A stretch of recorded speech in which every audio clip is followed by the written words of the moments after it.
Again, I want to introduce Lars, who is the chairperson of the European Scout region. As you probably all know, WUSM consists of 6 regions.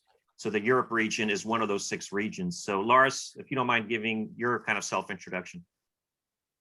Happy to do. Thank you, Joshua, and thank you to everyone for the brief introduction. It really gives much more color to what's going to happen in the organization if you can put faces and stories to it.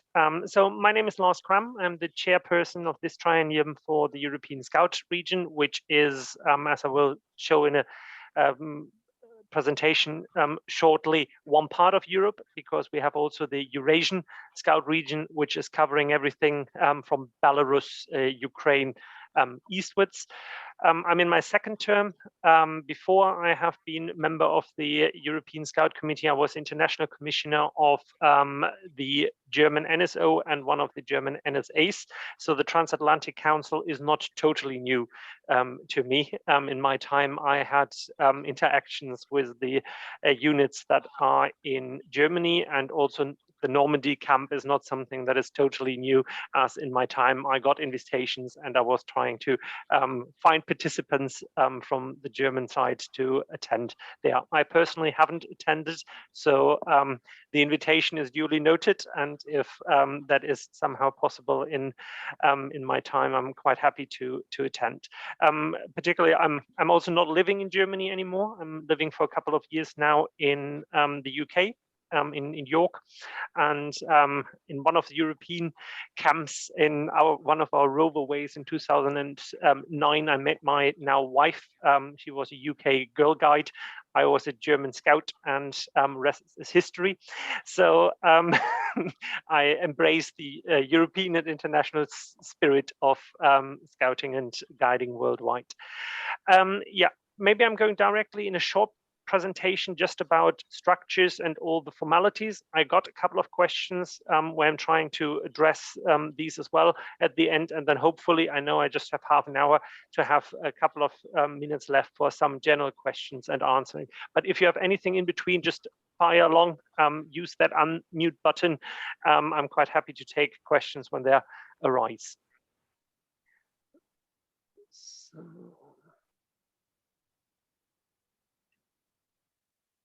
do that.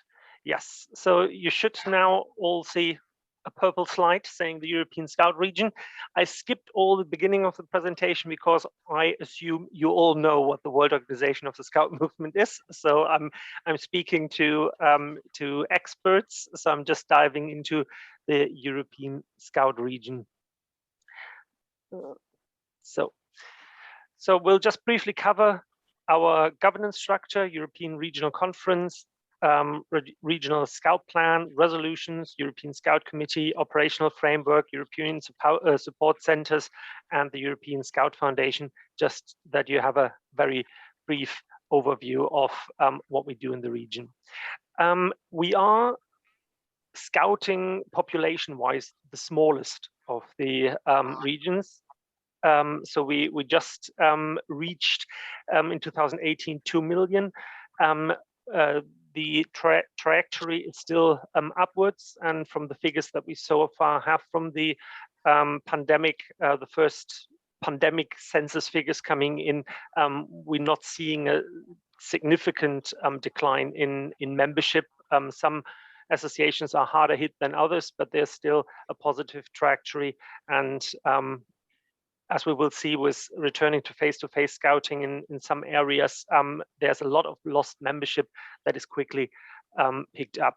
40 NSOs, 70 NSAs. The only countries in Europe that don't have a national scout organization at the moment are Andorra, Albania, and depending on the definition, and we know international law has a lot of, Kosovo is also an area where we don't have a national scout organization. The 70 is also not up to date anymore, because there's actually in Germany a new NSA which hasn't been counted for, which is the German Muslim Scout organization, which is a small one, which has now been formally recognized by the German Scout Federation. The European Regional Conference, the next conference is next year in Rotterdam, happens every 3 years, like in all other regions. You're probably more familiar with the Inter-America conference, works in a similar way. I always, after attended several regional conferences, find ours the most lively one. The European discussion culture shows very much in these kind of settings, and there's always a lot of discussion and exchange of opinions, and a lot of resolutions and ideas to get through. Yeah, resolutions are the most important part of the decision-making progress. That is a way how our NSOs are influencing the work of the region, and they do this quite actively. There are a lot of topics which reach our agenda through an initial resolutions, like diversity and inclusion is a very strong topic in our region. That was an initiative that came by a multi-party resolution to start with. In the last regional scout plan, regional conference, we had the regional scout plan, our triennial plan adopted, a working together resolution. As you probably know from your work in Europe, is that we have a very strong joint work with the World Association of Girl Guiding and Girl Scouting, and a lot of our member organizations are actually members, so-called SACNOs, Scout and Guide National Scout organizations, who are members in the World Association of Girl Guiding and Girl Scouting and in the World Organization of the Scout Movement.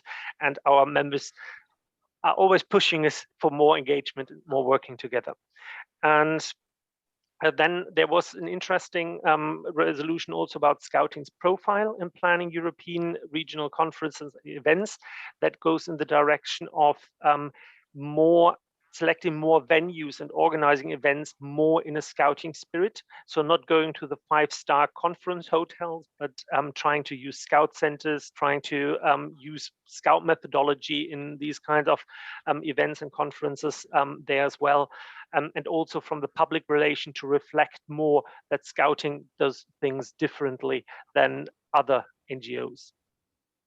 Our regional Scout plan, I don't go too much into the details there, just we selected 3 priorities in the current plan, which are diversity and inclusion, sustainable development, and impact of Scouting.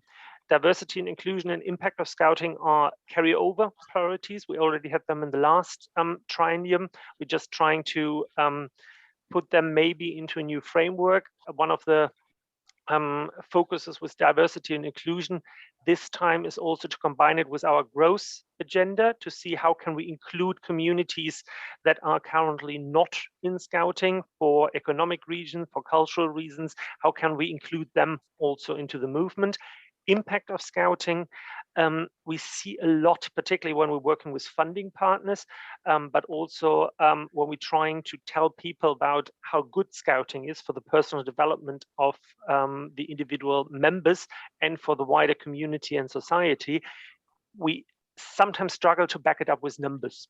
And that is where we're trying to be more scientific, more taking really surveys and data to then have numbers that are backing up our claims. And you probably have seen, if you're following the UK Scout Association's communication, there was a lot about mental health and how their research data showed that people who are members of Scouting and doing the Scouting activities suffer less of certain mental health problems. These kind of things we're trying to find out also in partnership with research institutions, universities, and so on. And then a very new topic, very close to the heart of a lot of our National Scout organization, is the sustainable development aspect, which is now a topic.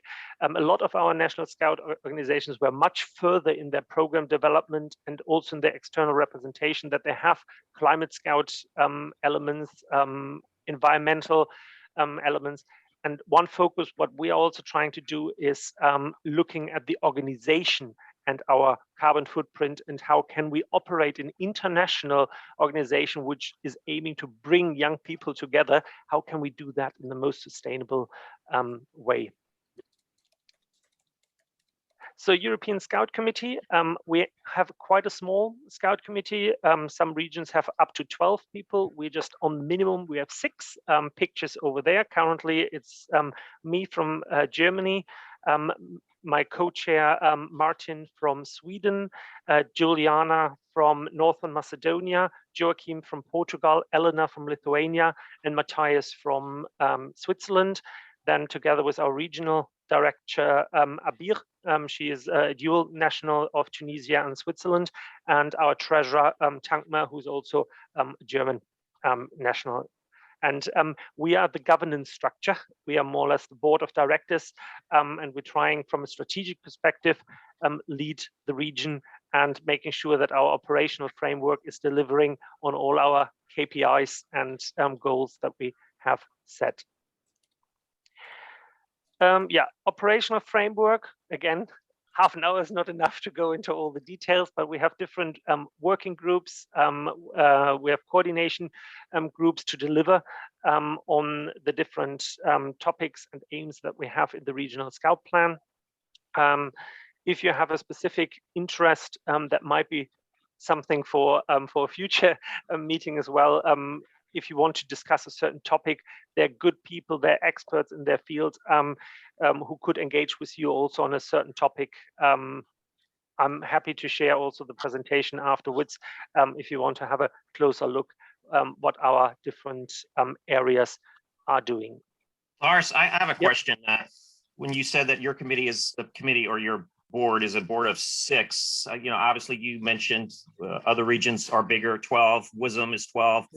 I know for my own nonprofit that I oversee, our board is 25, and I'm a firm believer of smaller is better. I guess my question is, are you finding that you're getting things done, it's efficient, it's effective with a board of 6 versus a larger board?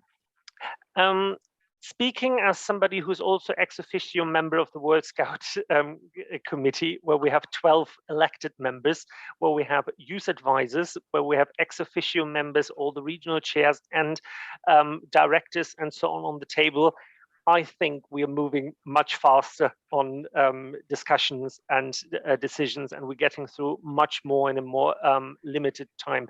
We're not afraid of asking for external input and expertise if we're feeling that we're lacking something, but we normally working quite efficiently, and from my experience, 6 is a good number to deal with the topics that we are dealing with. Also still enabling us to have some sort of different regional perspectives. So it's quite good that we have with Juliana somebody from the Balkans, Elena somebody with an Eastern European, Northeastern European background, the Nordics, Central Europe, some Mediterranean input. That is very helpful for us to take all these different perspectives into account. European support centers, we have 2. One is in Brussels and one is in Geneva, both for more or less historical reasons.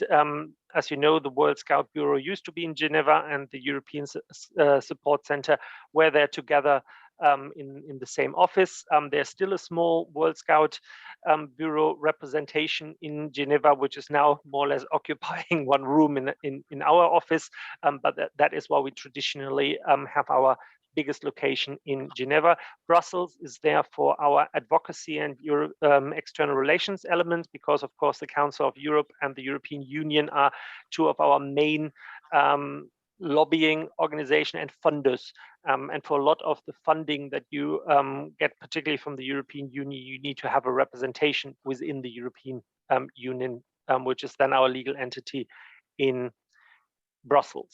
And as you can see from the picture, these are all the staff members. And if you know Candlestick, you know where that picture has been taken. We of course have a very close relationship, and Candlestick always have a very close or very close connection to the heart of the region. We're doing a lot of events there. Normally the first all groups meeting of the triennium is happening in Candlestick. We're recognizing that we have a huge privilege to have an amazing place like Candlestick within our region.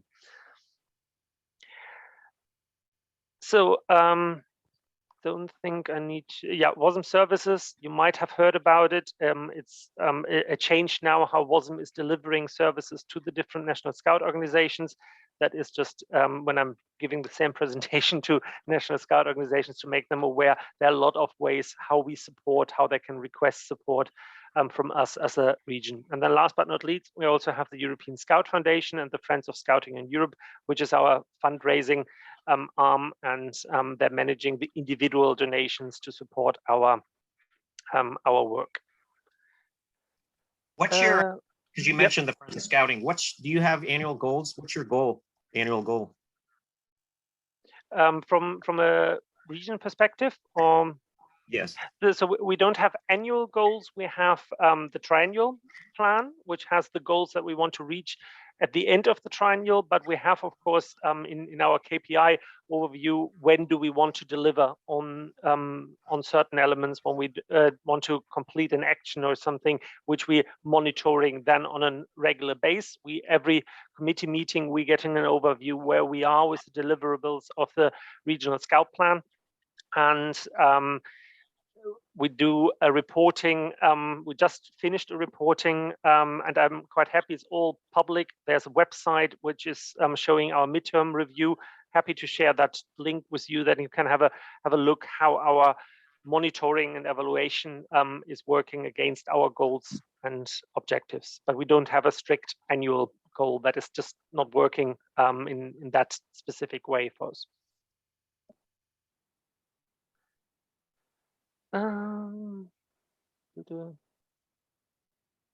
Yeah, I think that is from an overview perspective. I'm quite happy to take question at this point. So now stop sharing. Yeah, and then maybe going into the different questions that you have pre-submitted.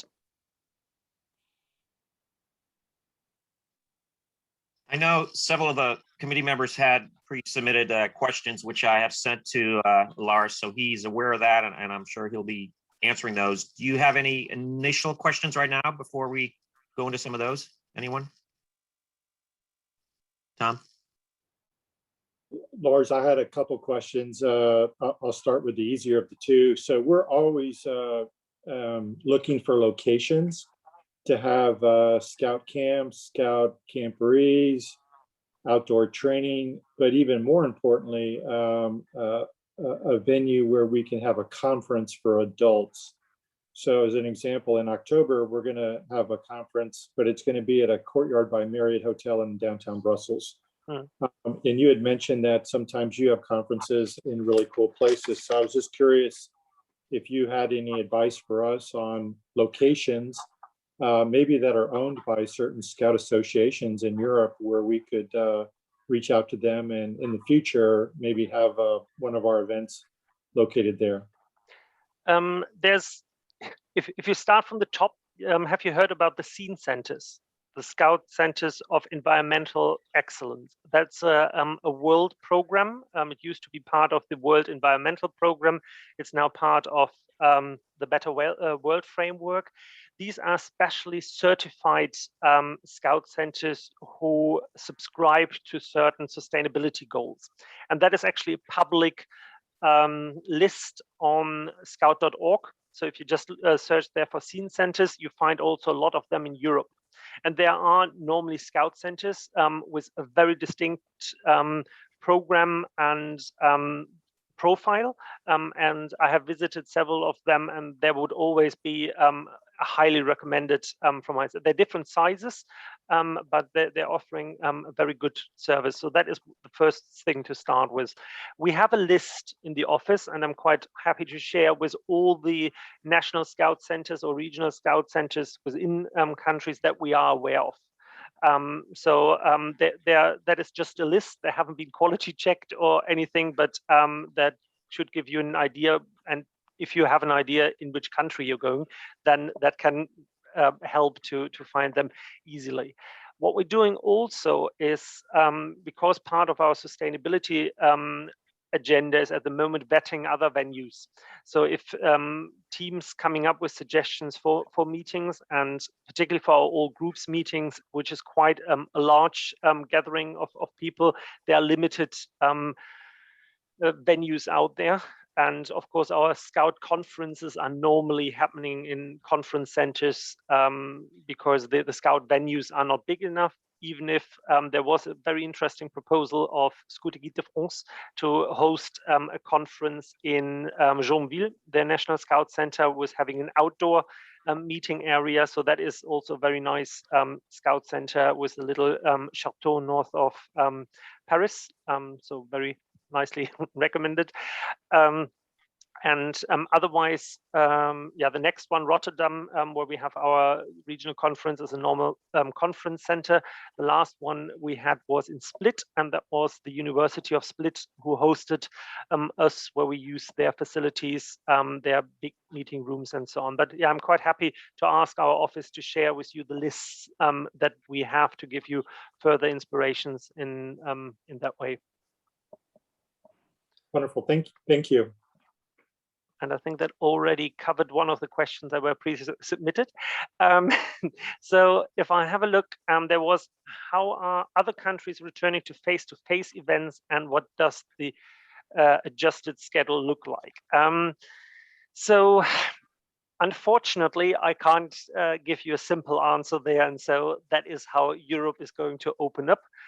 Because even if you probably see in the media that at least the European Union is trying to align the different countries in their endeavors, it's not working. It is really on a national level, sometimes on a sub-national level, like in Germany, where it's even on a local area. I just visit my family in Germany, and I needed to check each individual city I visit, what is the COVID restriction, how many people can meet, and so on. So at the moment for this year, there's definitely not something to easily say, but we know that a lot of Scouts are going back to face-to-face meetings. Some just now that summer is coming with outdoor activities, sometimes also indoor activities. It really depends on the different countries. We have a general overview, and if you are interested in one specific country, again, I can bring you in contact with the relevant staff members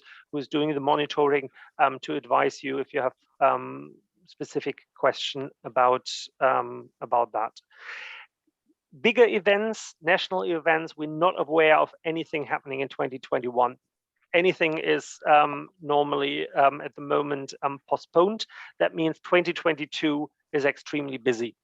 We're already, I think, aware of 7 national jamborees that are happening in 2022. We know there's the World Rover Moot happening in Ireland, which is one of our world events. So there's a lot going on from that perspective. Again, we know of some. There's also an event list on scout.org. If national Scout organizations are submitting the national jamborees, then you can find them there, and with contact details and so on. They're normally all happy to receive international guests there. I know from Germany next year, the BDP, the small non-confessional Scout organization, they have the national jamboree somewhere in the Bavarian region, and they have always a program for international guests. So that would be something, if you're looking for something in Germany, I'm aware of that. But I think Finland is doing one, Sweden is doing one, the Swiss have one coming up. So, but I can again provide the full list that we are aware of, if that is helping you for 2022 and 2023. Lars, how easy is it? Because what we do have a list, but obviously we'd love to have you to make sure that what we have reflects what you have. How easy is it? You know, we do our job in promoting it, but let's say we can't get enough to compose or comprise a troop. How easy is it if like 2 or 3 people were interested to kind of link on with another existing troop from another country? Is that doable? Is that easy? No? Normally, in the majority of cases, it is easy. Both if you have an individual adult to join as an international service team member, but also if you have individual young people where you need to reach out depending on the age group to really make sure that whichever adult supervision they're taking on, that adult leader is happy to look after. But normally, if they're 16 over, that is normally not a problem to incorporate them into. On the other side, it really depends also on the culture of the country. I experienced, since I'm living in the UK, a completely different scouting culture than what I know from Germany, and is also, when it comes to participating in international events, it's much more organized, sometimes more centrally organized by a county or by national level. From a UK perspective, in Germany, a lot of individual groups deciding they want to join, and sometimes as the international department, the first time you hear of it when you get a request from the event organizer to check if they have a good standing in the organization. So it's really different, and again, not one answer that is satisfying every corner of my region, unfortunately. And you can say whatever you want about the UK scouting. We have no one on the call that's from the UK. Steve looked up. Good. So identify points of contacts for European scouting. So the best way is always the ICs. There is a WASM directory, and through the International Office of the Boy Scouts of America, or what's your new title? Scouts of America, BSA. So of the international office, they have visibility of all the international commissioners or the contact details of the international departments of all the associations. That is always the most traditional, the easiest way. I do assume that at least for the countries where you have units in a country, you already have other channels of communications with the national scout organizations in that country.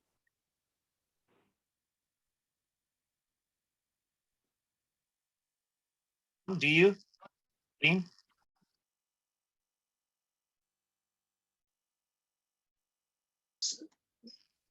Sorry, Joshua, was that a question? Yeah, because Lars said he assumes we have contacts with countries where TAC units exist. So I was just following up. Oh, I see. They would be, we don't have them central. They would be ad hoc. They would be local with district volunteers. Because what we have done just recently, you probably know that the Hebrew Scouts of Israel also have units in different countries, and we went through an exercise to actually facilitating the contact that at least the international office or the office of the Hebrew Scouts who are managing these international units, they have a direct way of contact with the National Scout organization in the country where the troops are operating, which is something that we generally encourage any organization who has foreign units within to build some sort of relationship, because it gives a wonderful opportunity that units then can participate on local, on district and a national level much more organically if they are on the list, if there's an awareness that these units are there. And I know that, again, from a German perspective, that works sometimes better and sometimes not as good, but where it works, I know that, for example, we have a French Scouting de France group in Munich, and they are more or less treated as another troop within the German district, and they're just getting invited to all the activities and so on. So that is probably something we could have a further discussion if you want to engage in a process like this, that we help you to facilitate contacts and seeing how can you offer your units also this local and national connection in the host countries. Otherwise, our office is very happy to facilitate any contact. So if you say we need a contact in Latvia, struggling to find anybody, feel free to contact us at europe@scout.org, and we can then help with our direct contact. Sometimes it is quicker to do it through a regional volunteer than through the national organizations or something like that. Maybe at this point, there's also one country that I mentioned in the beginning where we don't have a national scout organization. It's Albania. We are at the moment going through a process to recreating a national scout movement there. And from the information that we have received is that there there has been a Boy Scouts of America unit in Tirana. And we couldn't get confirmation or a direct contact at this point to engage with them, because we would be quite interested to have that contact if that is still available. There's nothing in Albania today. I think that there has been. That Tom would be the confirmation, but I have the list in front of me, and it shows us previously Mediterranean district, but nobody active. Okay. Yeah, if you're still in your private context are aware of somebody who has been active in Albania, still have contacts and so on, our project manager will probably be quite interested to get any intel on the ground, recent or old.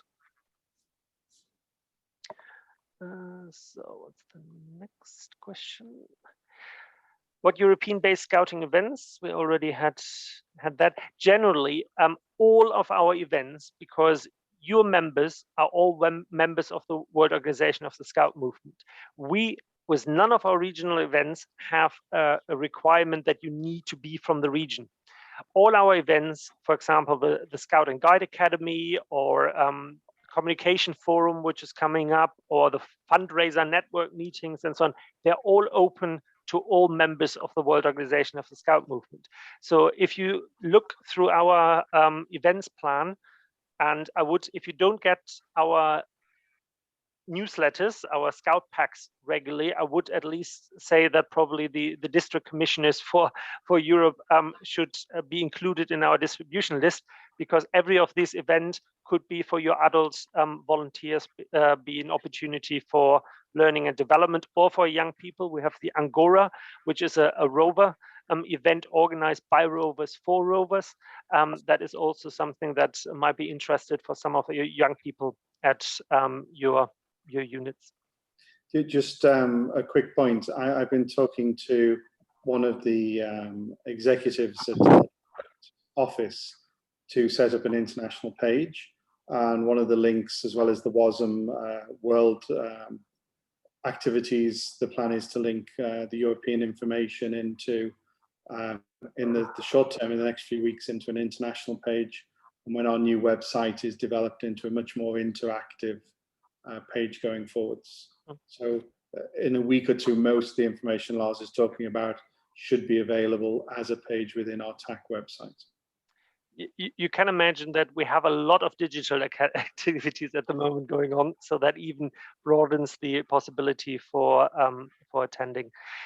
What might also be interested, don't know what your availabilities are for next year's. If you would like to tell more about the Transatlantic Council, there is also an opportunity that you could send some people to our conference and maybe having a little booth and presenting, and another opportunity to engage with maybe countries where you haven't engaged so far. That would be fantastic. That would be a great opportunity. That would be exciting.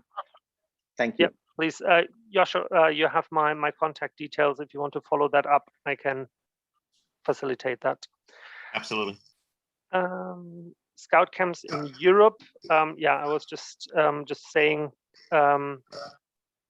Yeah, so almost every Scout association in Europe has one or more Scout centers. That is always an opportunity to engage. Some of them have particularly summer programs. I also know from my own association in our central center in Westernohe, which is in the Westerwald near Frankfurt.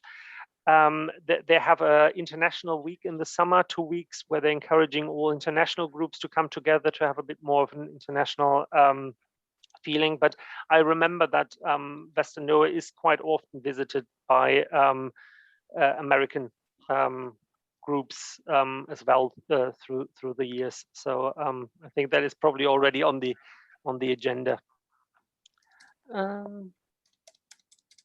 What we also have is a new tool which is called Go Scout, Go Guide Abroad, which was also a suggestion at the last European conference, which is aimed of participant adults in the former Erasmus program. You know, when you go for a year to a different university in Europe, that is this program that is facilitating these exchanges. And what we're trying to have is then that people who are going for a university exchange, then also having directly a way to get active in local scouting in their new place. And that is a tool where all the different national scout organizations will have access to, so that people can be posted and adopted. So that might also be either for you directly, or also when you have, we know there are American students coming for a year to a European university or something, if they want to link in there as well and have an easy connection to a French group, a German group, a British group, that could be a tool there as well for you to facilitate this more shorter notice. And I know some particularly popular university cities actually relying nowadays on the international travelers to come for a term or to support, so that they have 3 or 4 leaders of their whole group who regularly coming from an international pool of people, and it's a beneficial relationship for both parts in that agreement. So how easy is it? So let's say you got an American who was in any given country in Europe, and they, you know, whether they were involved in TAC or not, or especially if there was no TAC unit there, if they wanted to get involved in the local, you know, let's say it was in France, they wanted to get involved in a French group, or in Ireland in an Irish group. Is that easy? Is that hard? Can they not, because they're not Irish or not French? It is generally, if you are very proactive, it's easier. So some groups are more inclusive or more outgoing and easier to find. The only obstacle that is in the way is the different regulation when it comes to police checks. I don't know what the system is in the US or something, but there are sometimes you need to prove that you have no criminal records or not on the pedophile register and things like that. That is sometimes more tricky in other countries. So that can be more helpful if you well in advance reach out, and then people can help with getting these certification done. And on the other side, if you're already involved in scouting before, then that of course is also normally then a check of being in good standing, so that if somebody's saying, oh, I'm a Scouts of America BSA adult volunteer, then the international team would reach out to Dallas and was it Houston? Where's your would reach out and say, okay, we have this person, everything legit. Is that a member of yours, and so on? So that would be facilitated by the national level. But if you are, it's not a requirement that you have been a scout before. If you're going through the normal register interest, I would like to volunteer pages on the national levels and so on, you normally get these kind of contacts quite quickly, because adult volunteers are needed nearly everywhere. I think that finish all the questions that I had on the list, but I'm happy to provide further information, or if there are any other questions. Lars, I have a couple, if I may, and thank you for answering the ones that were already pre-given. I have 2 questions. One of them is on membership, and one of them is on sustainability. Membership. One thing that caught my ear, and I saw your chart. Europe has 2 million scouts right now. I see an upward trajectory since the year 2000, and you noted that COVID caused only a slight membership hit. But we didn't have that experience in TAC. We didn't have that experience throughout the BSA. COVID caused a very significant membership hit. Now, I know, because I see, for instance, on the European Scout homepage right now, that the Swedes are bragging about how they increased their membership. Now, Sweden, and I'm actually wearing my Swedish leader shirt that I traded for at the World Scout Jamboree, purely by coincidence, my next door neighbor, Scoutmaster. The Swedes didn't close their schools.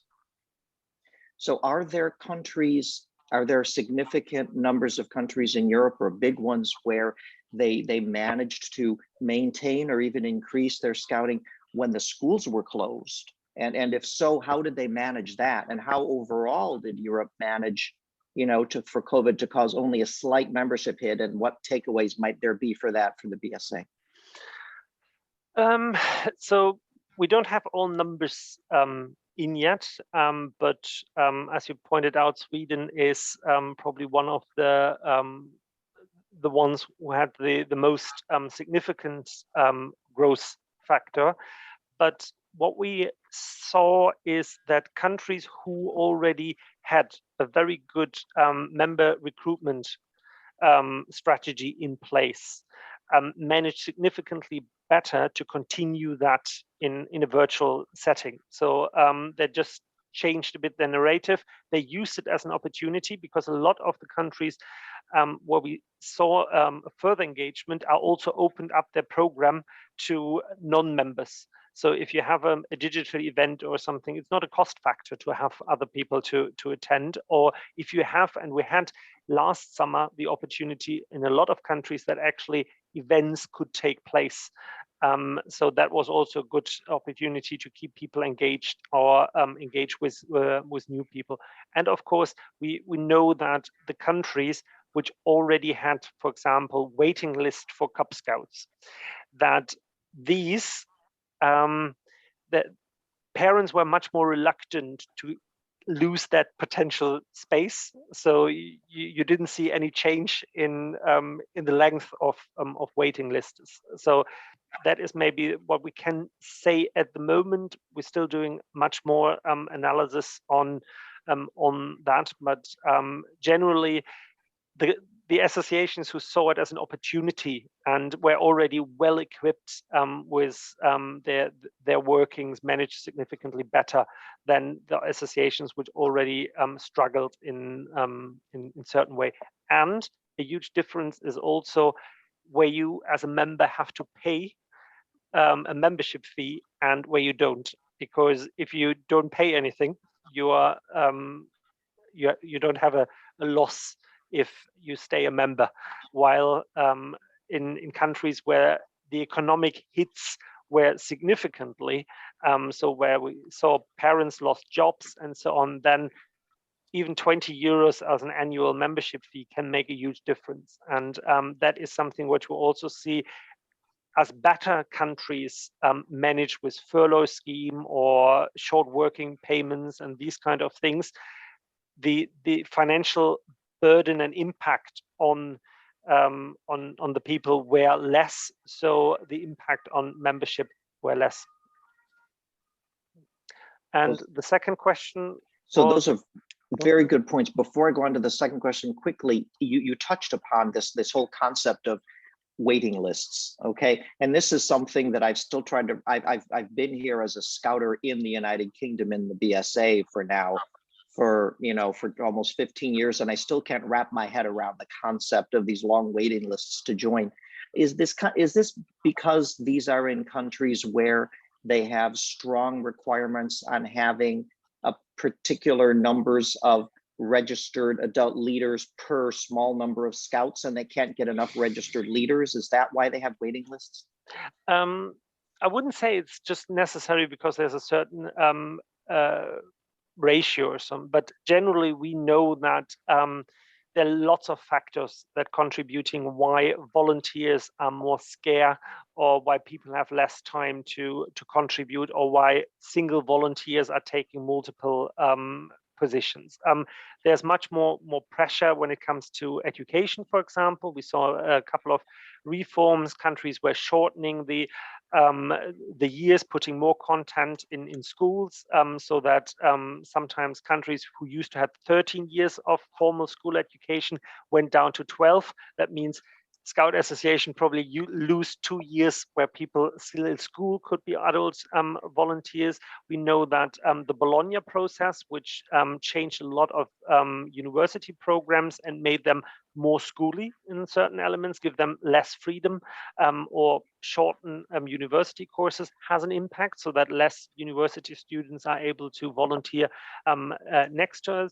We know that we had financial crises, which means people working longer hours, different kind of jobs, less flexibility in that all contributes. And then there are the additional legal requirements, and that there are extra burdens. There are training requirements where by law the associations have to prove that their leaders are trained on a certain things.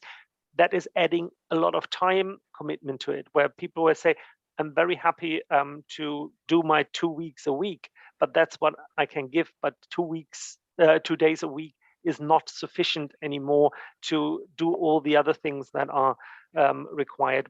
We see that, and a lot of our lobbying that we're also doing in Europe is based on making volunteering possible, more recognized, seeing that employers see it as a benefit if their employees are volunteering, lower level, splitting jobs, having volunteers who are supporting with the paperwork, so that volunteers who are happy to do the frontline work with the young people don't have to do all the other things. These are all things that we're going through, and they're across the continent.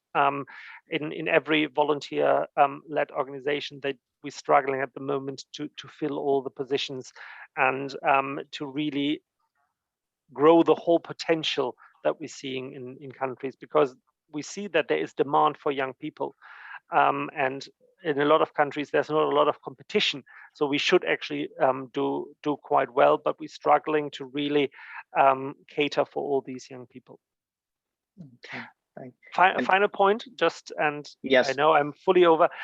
We also see significantly a shift between the urban areas and the rural areas. We see in a lot of rural areas, the young people are going away for jobs, for education, and not coming back. So in these rural areas, we're really struggling because the old guard is dying out, literally. And there's nothing to fill it. You still have young people at the moment, but not the adult leaders, while you see a significant growth of units in very densely populated areas at the moment across the continent. okay. And on time, so keep going. Oh, okay. So that's so, and quickly, my second point is on sustainability. I was very excited to see what you mentioned about sustainable development being one of the three, your 3 keys of your triennial plan. It's one of our 5 key aims in our TAC game plan. You mentioned quickly in passing, you mentioned climate scouts, you mentioned looking at an organization's carbon footprint, and I saw on your chart reference to a sustainable development task force and an event sustainability team. That's exciting to us because we have a big sustainability mission as the council as a whole. We're in the process literally right now of putting together a sustainability policy for the council as a whole, and considering how we can become, whether we can become, how we can become, and when we can become a carbon neutral council. Are there 1 or 2 key people on your team or in European Scouting that I could connect with to fully understand what's going on in this, and connect them with our own sustainability committee and task force to really understand what's going on in other places in Europe? Definitely. I mean, there are different aspects. sustainable event management, they're more or less created a checklist, which is now a condition if you're applying to host an event, things that you should consider. And when we have a competition who's hosting something, these are elements that will then be part of the decision-making process. We have definitely, if you're into sustainable event management, people that we can connect there. The organizational, calculating your organizational carbon footprint, seeing how can you move to zero carbon, carbon neutral, all the different goals that you can set. That is also something that we're doing together with the World Organization of the Scout Movement, because that is also something that they had on their agenda as part of the resolution that was there on the world level. But our goal is for the conference in Rotterdam to have part of our conference report also a full report on our environmental footprint.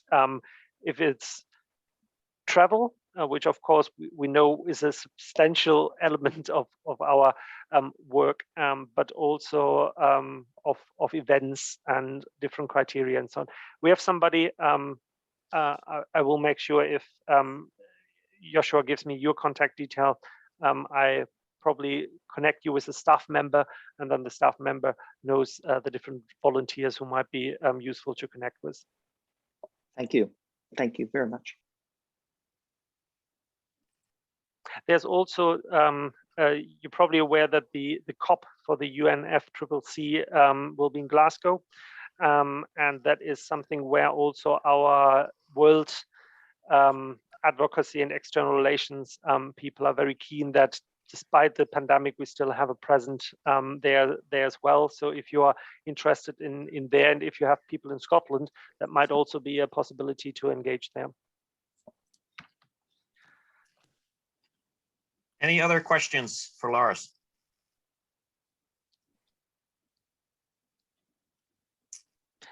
Then thank you very much for giving me the opportunity to tell a bit about Europe. I hope it wasn't too boring, and I hope that this is not the last time that we are connecting, because in the end, you are part of our region.